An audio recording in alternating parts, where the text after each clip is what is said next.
Hello everyone, मैं राहुल सिंघई आप सभी का स्वागत करता हूं स्टेप अप एकेडमी में, where you can learn today and lead tomorrow. So what we are going to learn in today's class, ध्यान से सुनिएगा। पावर शेयरिंग चैप्टर आप सभी जानते हैं, क्लास 10th में सिविक्स में आपको एक चैप्टर है और इसमें एक टॉपिक आता है why power sharing is desirable. एक बहुत ही कॉमन क्वेश्चन है और कई बार बोर्ड एग्जाम्स में पूछा जा चुका है और बहुत से बच्चों को इस क्वेश्चन का आंसर लिखने में बहुत प्रॉब्लम होती है। आज हम इस वीडियो में ये सीखेंगे कि पावर शेयरिंग की जरूरत क्यों है और इस क्वेश्चन का आंसर हम बोर्ड एग्जाम में कैसे लिखेंगे। ठीक है, तो जैसे ही हमारे दिमाग में ये क्वेश्चन आया कि पावर शेयरिंग की जरूरत क्यों है, तो हमें सोचना होता है कि भाई क्या रीजंस हैं जिसके कारण हम पावर शेयर करते हैं। तो हमारे दिमाग में दो टाइप के रीजंस आते हैं, एक प्रूडेंशियल रीजन और दूसरा मॉरल रीजन। लेकिन मैंने तो बता दिया कि ये प्रूडेंशियल रीजन और मॉरल रीजंस के कारण हम पावर शेयर करते हैं, लेकिन ये होते क्या हैं? प्रूडेंशियल का मतलब क्या है, मॉरल का मतलब क्या है? ये वर्ड्स हम कभी कभी यूज करते हैं लेकिन हमें इनका मीनिंग नहीं मालूम होता है। तो पहले हम इन वर्ड्स का मीनिंग समझते हैं, फिर रीजंस समझेंगे। सबसे पहले हम समझते हैं प्रूडेंशियल। प्रूडेंशियल मतलब कि कैलकुलेशंस पर बेस्ड। कैलकुलेशंस में क्या आ जाएगा? पॉजिटिव, नेगेटिव, यानी कि क्या फायदा और क्या नुकसान। तो प्रूडेंशियल का मतलब क्या होता है? जब हम prudential reason of power sharing बताएंगे तो हम कहेंगे कि पावर शेयर करने के क्या फायदे हैं और क्या नुकसान है। बहुत सारे लोग यहां पर एक गलती करते हैं, जब भी वो प्रूडेंशियल रीजंस पढ़ते हैं तो उनको लगता है कि वो क्या क्या बताएंगे, सिर्फ पॉजिटिव पॉइंट्स, क्योंकि कैलकुलेशन में वो सिर्फ पॉजिटिव को काउंट करते हैं, नेगेटिव को काउंट नहीं करते। बट ऐसा नहीं है, आपको पावर शेयर ना करने के नुकसान भी बताने हैं तो प्रूडेंशियल रीजन कहलाएगा। ठीक है, फिर बात करते हैं हम मॉरल रीजंस की। अब ये मॉरल वर्ड हम कई बार यूज करते हैं लोगों के लिए, मॉरल वैल्यूज, है ना। तो यहां पर भी एक्चुअली मॉरल क्या है? वैल्यूज ही है, बट किसकी? डेमोक्रेसी की, क्योंकि हम कहां पावर शेयरिंग की बात कर रहे हैं? डेमोक्रेसी में। तो यहां पर हमें क्या बताना है? क्या पॉजिटिव, क्या सही, क्या गलत। तो मॉरल हमेशा किस चीज से रिलेटेड होता है? What is right and what is wrong. तो जब हम moral reasons of power sharing कहेंगे तो हम ये देखेंगे कि डेमोक्रेसी में क्या होना चाहिए और क्या नहीं होना चाहिए। ठीक है, या डेमोक्रेसी में क्या चीज सही है और क्या चीज होती है तो वो गलत है। तो पावर शेयर करने के मॉरल रीजंस में हम सही और गलत की बात करेंगे। ठीक है, तो आइए अब एक एक करके हम इन दोनों रीजंस को समझते हैं। सबसे पहले हम समझते हैं prudential reasons of power sharing. ठीक, अब प्रूडेंशियल में क्या कैलकुलेशन करनी है? तो सबसे पहले जब हम कैलकुलेशन करते हैं तो पहली चीज जो दिमाग में आती है कि डेमोक्रेसीज में जनरली क्या होती है? सोशल डाइवर्सिटी होती है, बहुत सारे सोशल ग्रुप्स रहते हैं। अब हम जब सोशल ग्रुप्स की बात करते हैं तो कई बार हम देखते हैं कि जेंडर के बेसिस पर होते हैं, लैंग्वेज के बेसिस पर होते हैं, रिलीजन के बेसिस पर हो सकते हैं, कास्ट के बेसिस पर हो सकते हैं, है ना। कई सारे क्राइटेरिया हम सिलेक्ट कर सकते हैं, क्योंकि कल्चर में कई सारी चीजें आती हैं और इन सारी चीजों के बेसिस पर हम सोशल ग्रुप्स फॉर्म करते हैं। तो सोशल ग्रुप्स की हम बात करते हैं जब, तो दिमाग में क्या आता है? भाई इनमें झगड़ा हो सकता है, एक साथ जब रहेंगे और कोई बात नहीं बनी तो झगड़ा हो जाएगा ना। तो जब पावर शेयर होती है, पावर शेयर करने का मतलब यह है कि सभी की बात सुनी जाए और जो सही है वो किया जाए। तो जब पावर शेयर होती है तो इन डिफरेंट सोशल ग्रुप्स के बीच में कॉन्फ्लिक्ट के चांसेस रिड्यूस हो जाते हैं। ठीक है, तो जब आप आंसर लिखेंगे prudential reasons of power sharing का, तो उसमें सबसे पहला पॉइंट हम क्या बताएंगे? It reduces the possibility of conflict between different social groups. सारे सोशल ग्रुप्स के साथ पावर शेयर होनी चाहिए। ठीक है, जैसे कि बेल्जियम में हुआ। बेल्जियम में फ्रेंच, डच और जर्मन्स थे और उनने आपस में पावर शेयर की तो उनके कॉन्फ्लिक्ट्स जो हो रहे थे वो कम हो गए और धीरे धीरे खत्म हो गए। लेकिन बेल्जियम में तो इतनी ज्यादा डाइवर्सिटी नहीं थी जितनी इंडिया में है। यदि हम इंडिया की बात करें तो भाई देखो, इंडिया में तो इतने सारे रिलीजन है, एक या दो रिलीजन नहीं है, कई सारे रिलीजन्स हैं, कई सारी लैंग्वेजेस बोली जाती हैं, कई सारे कास्ट के लोग रहते हैं और जेंडर में भी हम जानते हैं कि भाई सिर्फ मैन और वुमेन नहीं है, ट्रांसजेंडर्स भी हैं। है ना। तो इन सभी के साथ पावर शेयर करना जरूरी है, क्योंकि एक को भी आपने छोड़ दिया, उसके साथ पावर शेयर नहीं करी, तो वही होगा जो श्रीलंका में हुआ। ठीक है, तो पावर शेयर करना बहुत जरूरी है, क्योंकि इससे जो डिफरेंट सोशल ग्रुप्स रहते हैं उनमें कॉन्फ्लिक्ट के चांसेस रिड्यूस हो जाते हैं। ठीक, दूसरा क्या आ जाता है कि भाई पावर शेयर करने से पॉलिटिकल स्टेबिलिटी रहती है। पॉलिटिकल ऑर्डर हम जानते हैं भाई, पॉलिटिकल ऑर्डर क्या होता है भाई, कि जो सरकार है वो स्टेबल हो, यानी कि एक बार 5 साल के लिए चुने गए हैं यदि, तो 5 साल कंप्लीट तो करें, अपना काम ठीक से करें। जब चुनाव होगा उसमें डिसाइड करेंगे कि इसको आगे कंटिन्यू करना है कि नहीं। लेकिन पता चला स्टेबिलिटी ही नहीं है, बार बार सरकार बदल रही है, 2 साल में एक, तीसरे साल में दूसरा, फिर चौथे 5वें साल में कोई और, है ना। तो ऐसे नहीं होना चाहिए, पॉलिटिकल स्टेबिलिटी होनी चाहिए। तो ये कब होता है, जब पावर शेयर होती है तो पॉलिटिकल स्टेबिलिटी भी रहती है। ठीक है, तो power sharing is desirable for political stability in the country. तो ये हमें दूसरा पॉइंट मिल गया भाई, कि पॉलिटिकल स्टेबिलिटी इंश्योर हो जाती है। ठीक है, फिर ये दोनों हो गए पॉजिटिव पॉइंट्स।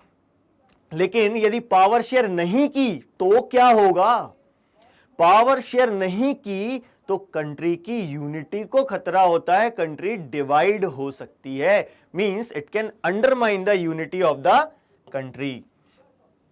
ठीक है, कैसे डिवाइड हो सकती है, श्रीलंका का एग्जांपल हमने लिया कि श्रीलंका डिवाइड होने की कंडीशन आ गई थी क्योंकि वहां पर सिन्हलीज तमिल्स के साथ पावर शेयर नहीं कर रहे थे, है ना। सिविल वॉर हो गई थी और सिविल वॉर में बहुत ज्यादा नुकसान हुआ, श्रीलंका करीब 10-20 साल पीछे पिछड़ गया। यदि वो सिविल वॉर नहीं हुई होती तो काफी डेवलपमेंट हो जाता, है ना। तो भाई पावर शेयरिंग जरूरी है, क्योंकि यदि नहीं की तो नुकसान होता है, कंट्री की यूनिटी को खतरा होता है। और कई बार क्या होता है कि जब पावर शेयर नहीं हो रही है इन डिफरेंट सोशल ग्रुप्स के बीच में, तो जो पावर ज्यादा किसको मिलेगी, जो ग्रुप मेजॉरिटी में है ना। श्रीलंका में सिन्हलीज मेजॉरिटी में थे तो उन्होंने पावर शेयर नहीं करी, वो टायरेंट हो गए, है ना। टायरेंट का मतलब क्या है भाई, अत्याचार करने लगे, तमिल्स की कोई बात सुनी नहीं रहे, उनके साथ पावर शेयर नहीं कर रहे, उनको कोई भी जो गवर्नमेंट ऑफिसेज हैं उनमें जॉब गेन कर पाना बहुत मुश्किल हो गया, अपनी लैंग्वेज में कोई काम हो ही नहीं रहा गवर्नमेंट का, है ना। तो भाई बहुत सारी समस्याएं फेस कर रहे थे, टायरनी हो रही थी। तो भाई यदि हम पावर शेयर नहीं करेंगे तो एक कोई ग्रुप जो मेजॉरिटी में है वो टायरेंट हो जाएगा, उसको ये लगता है कि इससे हमको कोई फर्क नहीं पड़ेगा, जो भी नुकसान होगा माइनॉरिटी का होगा।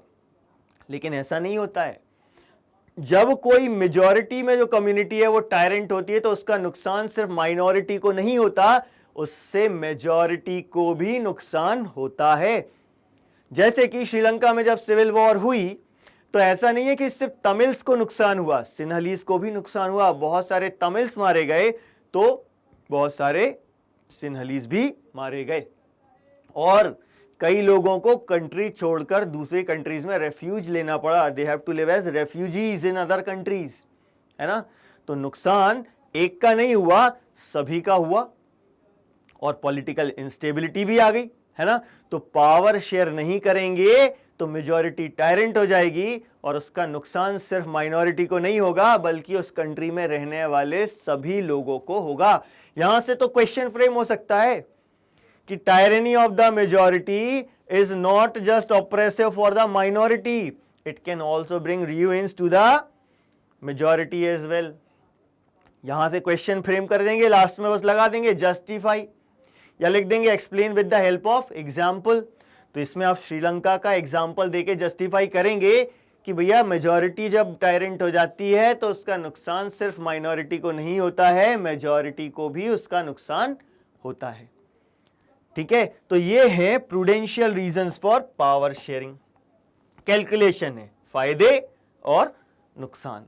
लेकिन what about moral reasons, morality, क्या सही है क्या गलत है।